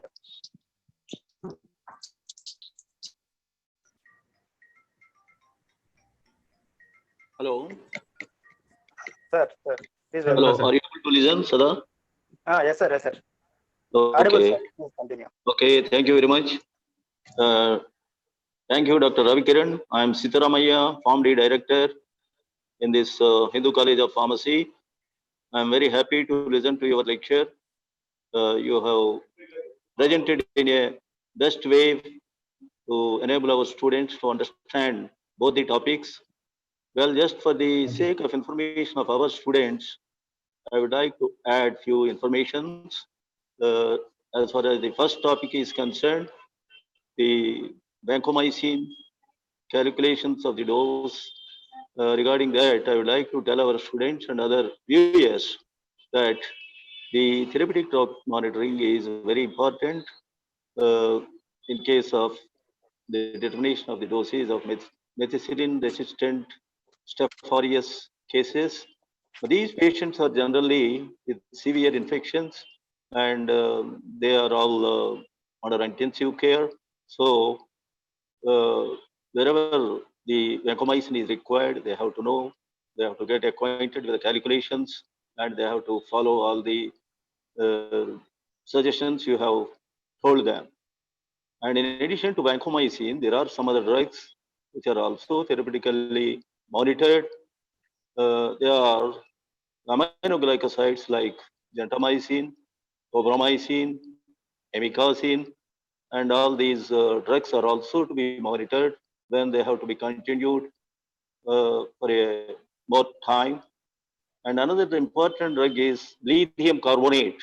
Lithium, which is given for the psychotic patients. Uh, the therapeutic drug monitoring of lithium and some other new drugs which are used for the control of the psychiatric patients, they also require therapeutic drug monitoring. Sometimes the patients who are receiving some anti-epileptic drugs and they also require therapeutic monitoring. So all the family students, they must be aware what are the drugs that are to be therapeutically monitored, what are the levels. So this is very important to know what is the minimum drug concentration, serum concentrations and maximum serum concentrations, and what is the precautions to be taken to collect the samples and how to interpret the results so that they can advise the doctors whether to increase the dose or decrease the dose depending upon the serum drug levels. So this is my advice to all the viewers. Thank you, sir. I was not able to join in the beginning because of some technical problem. Thank you very much. That's right. We accept your offer to guide our students from time to time. Definitely, we will be in touch with you and we'll be happy to invite you to give important to discuss about important topics with our students. Thank you very much. And one I am more thing honored. I would Thank like you. to tell our viewers is warfarin, anticoagulant therapy. I just would like to add is very, very important. The dose has to be accurate and one has to remember this drug is available in multiple strengths, especially our PharmD students. For their information, the drug is available in the form of 0.5 milligrams, 1 milligram, 2 milligrams, 2.5 milligrams, 5 milligrams, 10 milligrams. And the manufacturers have different color system. So one has to be very careful when they are dispensing, when they are giving to the patients, what is the actual strength, what is the available stock, how to adjust the strength like that. So it's very, uh, very important to follow the guidelines you have suggested before uh, deciding about the dose of warfarins. So thank you very much, sir. Thank you. Thank you, Sada. Next Thank program you, you sir. can. Thank you very much, sir. Hello. Okay, sir. Next, I would like to invite, sir. I would like to invite Honorary Chairman Sri Mano Radhakrishnamoorthy garu to address the gathering. Dr. Thank you, sir. Ravikiran, Welcome, sir. Sir, really, I'm very happy to hear your lecture on both vancomycin and warfarin. Our students and also the participants, faculty members, all the people are benefited by such an elaborate subject you have given to them through the webinar. sir, my honor, sir. Then really is a good interaction between the participants and you, who is having so much of knowledge and experience about this drug monitoring system. You have quoted only 2 medicines. Okay, there are some thousands of medicines are there which are in the market and being given. Every drug is having its own importance in clinical purview.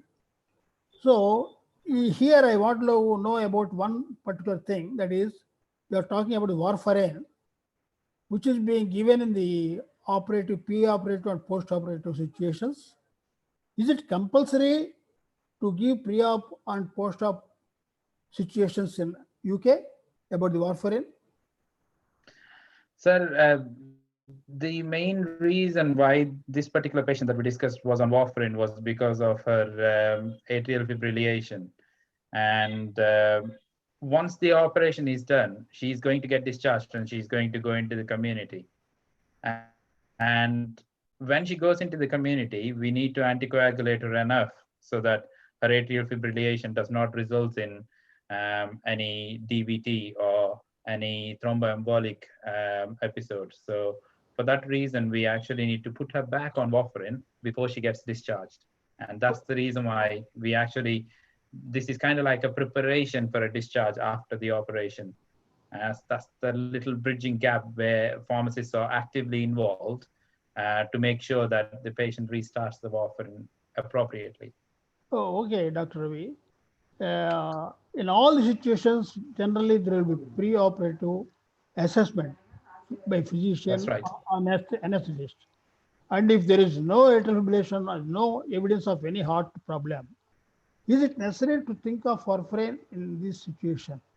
Because what I want to say, unless the patient is bedridden for a longer time, which is a predisposing factor for any clots to form, then only we have to think of this coagulant therapy, anticoagulant That therapy. is right, sir. Yes. So that's why I'm asking only one question, that is it necessary for every patient to give warfarin? It's not for every patient, sir. It's only for patients. We have a guideline from a national organization, Criteria. which is called National Institute of Clinical Excellence.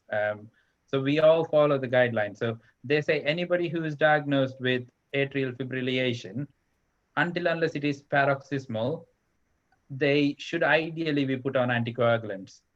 So it is for that reason we actually do it, because the national health system we have here, it is completely free to everybody.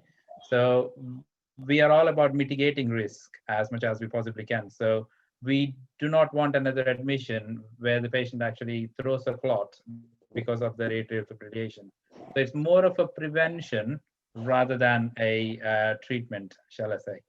So it is imposed on us to carry on with the anticoagulants for any patients diagnosed with atrial fibrillation. But there is, like I said, there is a measuring system. We always do take into consideration the risk of the clot. Only if the risk of the clot is higher, and if a physician decides that yes, the patient needs to actually be anticoagulated to prevent a clot, which may or may not happen, but it's only done as a preventative in anticipation. Thank you very much, Dr. Ravi. And also about this vancomycin, and is it advisable to any patient who is having kidney disease? Suppose Um, yes. depends on the type of infection we are treating, and depends on the cultures and sensitivities. So what we usually do is we have the empirical antibiotics, which are like used for different body systems based on the type of infection they've got, and we also take into consideration the patient's age and stuff like that. So it doesn't always have to be vancomycin, but nowadays we are seeing more and more strains of resistant bacteria, which are sensitive to antibiotics that we do not use that often, like vancomycin. The reason why I actually chose vancomycin for this particular presentation is it is very complex. It is complex compared to the other therapeutic drug monitorings we actually do in the hospital. Yes, we do drug monitoring for gentamicin and teicoplanin and stuff like that, but vancomycin is more dynamic, and we need to be more involved because of the need of having to get the pre-dose levels in quickly. And I also wanted to talk about maintaining a very good relationship with the multidisciplinary teams, like the physicians and the nurses, and why it is important for a pharmacist to actually to maintain that relationship, because there is no point going into a ward just doing the stuff they need to do and going out. If they don't have the relationships, then it is very hard to manage these patients with vancomycin, because they need to be able to go and speak to the doctors and the nurses to say, this is what I want you to do for this patient. And they can't have the dialogue if they don't have the relationship. And I just wanted to make that point as well. Okay, okay. Okay, thank you. And also, I would like to ask one more last question. Sure, sir. Suppose if there is any resistant type of organisms and sensitive to only the, usually whenever there is some resistance, usually it will be sensitive to 2 or 3 types of antibiotics, especially Yeah, the latest penems or quinolones and all these things, advanced quinolones and all. yes. In that case, do we prefer to give vancomycin rather than those things? No, vancomycin is kind of like a last resort usually. Yes, yes, that's We, what I we want to know. Yes, I could yeah, understand. we tend not to put patients on vancomycin, but depending on the level of infection. So say, for example, in the ward I worked till last month, I worked in trauma and orthopedics. If it is an infected hip replacement or stuff like that, then we really want to treat it quickly and promptly. And even though there are other oral antibiotics that are available and that the organism might be sensitive to, we worry about the pharmacodynamics and the kinetics of the drug itself. So we want the drug to go and treat the osteomyelitis as quickly as it possibly can. In which cases we go for intravenous, and that's when we usually choose vancomycin.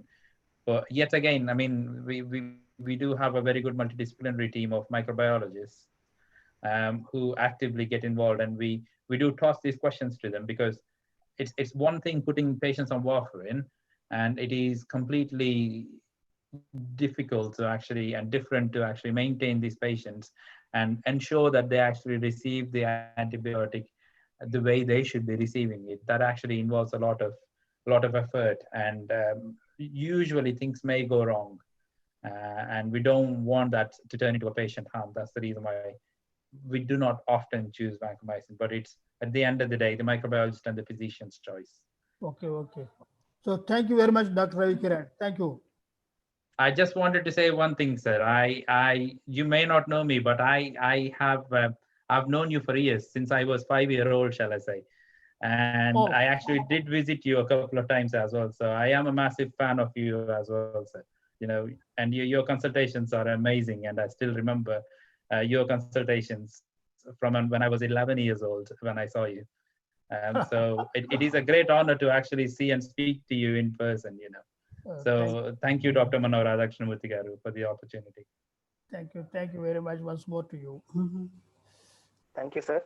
Thank you. Next, I would like to invite Chairman, sir, Sri Jugudi Rangaraj Garu, to address the guest. Sridhar, sir. Let me check, Sada. Let me. No, sir. Sir is not there. Okay. Next. Thank you. I would like to invite Vice Principal Ma'am A. Sunita, Dr. A. Sunita Ma'am, HOD of the Department of Pharmaceutical Analysis. Ma'am, please. Yeah, good afternoon, one and all. Good afternoon, ma'am. Yeah, on behalf of Hindu College of Pharmacy Management, I would like to express my sincere thanks to today's speaker, Dr. Ravi Kiran Garu. We have attended your lecture. It is so wonderful and coolly you have explained. I hope all the participants of especially PharmD students have gained sufficient knowledge about the therapeutic drug monitoring and calculation of actual body weight, doses, and ideal body weight determining, etc. It is actually, this session will be helpful for all the clinicians who are working at the clinical sector.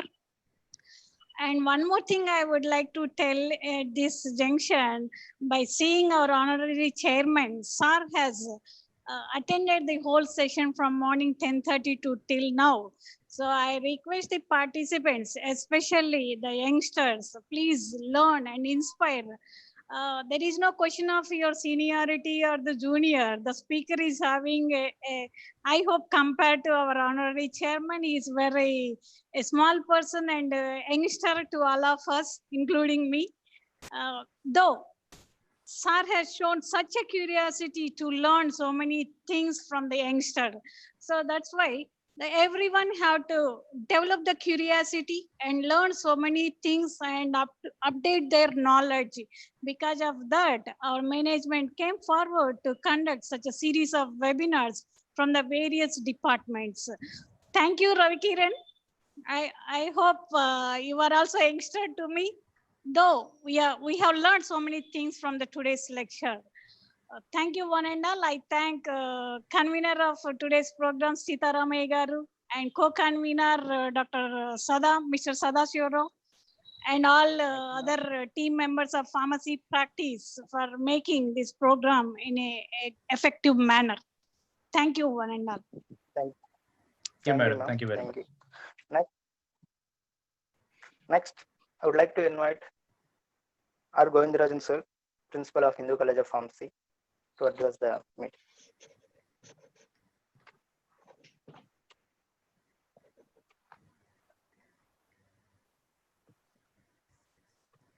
Sir is not there. Okay. So next, I would like to invite Dr. G. Manas Kumar to deliver the vote of thanks.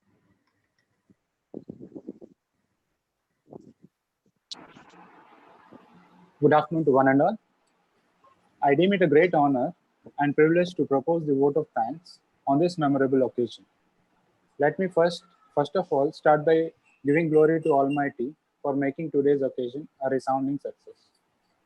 First and foremost, I thank our honorary chairman, sir, Dr. M. Radhakrishna-Murthy Garu, chairman, sir, Shri Jupudi Rangaraj Garu, and our secretary and correspondent, sir, Dr. S. Madhusudan Rao Garu.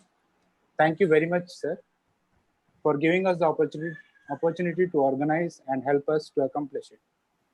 My heartfelt thanks to our principal, sir, Dr. R. Govindarajan Garu, Vice Principal, Madam, Dr. A. Sunita Garu, and our PharmD Director and OSD, sir, P. Sita Ramaya Garu, and all the HODs and faculty members, and a special thanks to all my colleagues of Department of Pharmacy Practice. We are grateful to this. We are grateful to Dr. P. Ravi Kiran Garu, who enlightened us about the importance of therapeutic drug monitoring of the drugs with very narrow therapeutic index. It plays a major role to save lives in the critically ill patients. Thank you so much, sir. Finally, I really want to thank all the participants for your presence and patient hearing, which made the day more special. Thank you, one and all. Thank you, Dr. Manas. We came to the end of the session. So we close this session with the national anthem. Over to the technical team.